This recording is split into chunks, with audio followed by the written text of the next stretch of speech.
Hey everybody, and welcome back to Bitcoin Moneymaker. Thank you for watching. As always, we're going to start with Bitcoin, of course, on the 4-hour chart. We're going to move our way out of there into the other time frames, but we're also going to be looking at if this is our bottom for the price, as well as if we're going to be able to see higher prices. So if you haven't already, make sure you subscribe to the channel. Make sure you hit the notification bell so you can stay up to date from Monday through Friday with everything that we post. It is completely free. And also make sure you hit the like button on this video so you can help us continue to push the free content to you.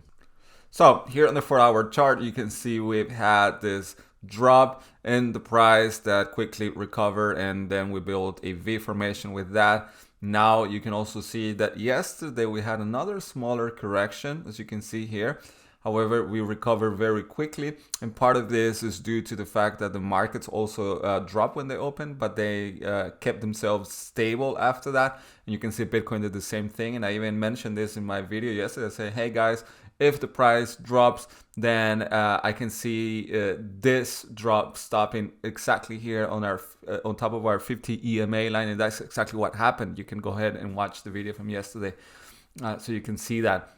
And right now we are even above, excuse me, our 100 EMA line and retesting or trying to test rather our 200 EMA line.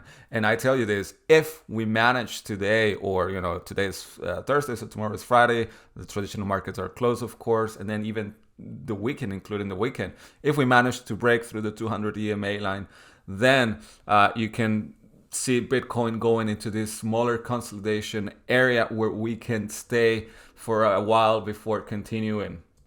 Now, if we look at the higher time frames, we can go to the daily chart here. Here's also something very interesting, and that is we might be building yet another run up like the ones that we see here. And so if we do manage to create a V formation here, that of course will be a very strong sign or signal for Bitcoin. One thing that also needs to be mentioned here on the daily is that even though, yes, we went down here with the wick, the body of the candle didn't close lower than the previous ones. So you can see every time the closing goes a bit higher. I know nobody's talking about this, but this is something that you can clearly see here.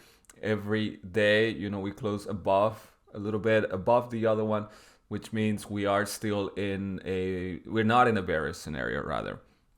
So that's also very, very important.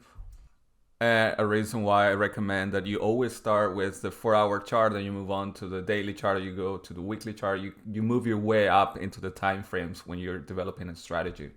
Also important for the strategy is look at the Fibonacci retracement levels. If you look at this here on the daily chart, for example, you see that we're moving our way closer to the golden pocket, which is this little accumulation area here, as well as we do have this yellow box that I've drawn over here. It's also another consolidation area. As you can see, we are moving right now into this zone, or we already are inside this cluster, volume cluster. So I don't think that we're going to see a move like a rocket launch that goes straight up $5,000 in one day. However, I do think that once we manage to come into this little area between the $46,000 and $44,200, then we can very quickly, as you can see, there's not a whole lot of volume here. We can very quickly then move to higher prices. So of course here, something to pay attention, as you can see, you have to be very careful. We do have these highs first that we have to overcome before we move into this zone. And another important thing, especially today, later today, the Federal Reserve chairman, it's going to be talking about, or is going to have a conference today. It's going to happen twice. They're like 2 hours apart or something like that. I'm not very sure. But in any case, we have to be very careful and pay attention and see what comes out of there, because that could of course influence the markets very heavily. If they, for example, come out with bearish news saying, okay, we're going to stay with our plan, then, to raise the interest rates, and we can see, of course, price of Bitcoin dropping again to our 0.5 Fibonacci retracement level over here. Excuse me. So we have to pay attention to that. Or if they come out with better news, excuse me, Then the other possibility is where they say, okay, we are not going to be raising the interest rates, and we're not going to print any more money, or perhaps we are going to print more money, but we're going to try and stabilize the markets at the moment. Then of course that could give Bitcoin the push to go back, or at least get into this area over here. So very, very important. Keep that in the back of your head for later today. Now, please let me know in the comments below what you think about this, because I think it's important to talk about it. And that is, we have since 2020, according to this news article here, the interest in Bitcoin has been dropping. So what that means is, since 2012, when we had our bull run, or 2020, sorry, when we had the bull run, of course, a lot of people were asking about Bitcoin. A lot of people were going on Google to do research and see how they could buy, how they could get their hands on the assets. And of course, because we've been on and off for a while now, for months, in this correction, or different corrections where the price goes up a little, then drops again, goes up a little, then drops again, the interest, of course, has been dropping. So this is very, very interesting, because this is also an indicator of what the mood is and how people are feeling regarding Bitcoin at the moment, and the crypto markets in general. And that's why I also be very interested to see what you guys think and what your opinions are. Also here in the news, Netflix had a crash, losing about 27% in their value, stock value. And so we're not talking about any small company here. This is of course one of the big tech companies out there internationally. And so here it's also interesting, because they have not just failed to add more users, but they've been losing and bleeding users. This is of course maybe due to a lot of factors. It could be because of the war. Then people have lost interest in such services, or at least in Netflix. Or there can be other factors as well.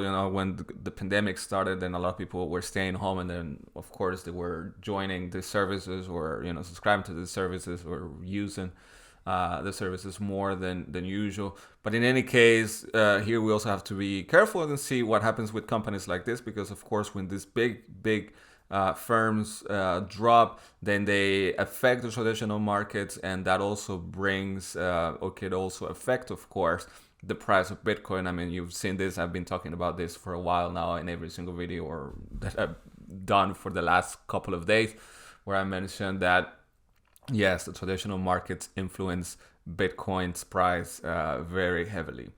Also in the news, Coinbase is launching a NFT platform with social media capabilities, which is really cool for those of you who are interested in this, which means you can buy your NFT items, and then you can, for example, connect them to your Facebook account or Twitter or whatever, and then have that as your profile picture or avatar, and so on. So let me know what you guys think. I'm personally not interested in this. I'm not really I don't go deep into this subject. I'm not really investing in it, but that's just my own opinion. I'd like to know what you guys think, and if any of you out there are heavily interested in the subject, then please let me know as well. Now let's go over here and take a look at Ethereum, of course, as we usually do. And here you can also see that just like with Bitcoin right now, we first of all find ourselves above the 50 EMA line, and we retested our 200 EMA line. As you can see from here, this was very good support previously, now has once again become resistance. And one interesting thing here to note is that, as you can see, almost all of the EMA lines, at least 3 of them, are running parallel to each other.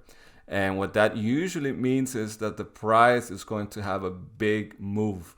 I personally think the move would be upward, and that is, of course, if Bitcoin plays along well, because this is a point that I know I repeated a lot, but it's very important that you guys save that in your head. And that is that if Bitcoin, of course, goes up, then the altcoins also go up with them. If Bitcoin drops, then of course the altcoins also drop. So that has to be the case. The Bitcoin plays nicely. Again, the chances would be more, in my opinion, at least today, and you can look at the timestamp for this, that there are higher chances of Ethereum going higher from here. So yeah, we can also see that here with our BPVR. And before we go, if you haven't already, make sure you check out our Telegram group. You can find the link in the description.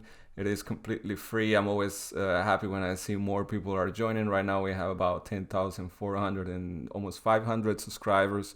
So feel free to just drop in and join and see what you if you like what I post there on a regular basis, and it's completely free.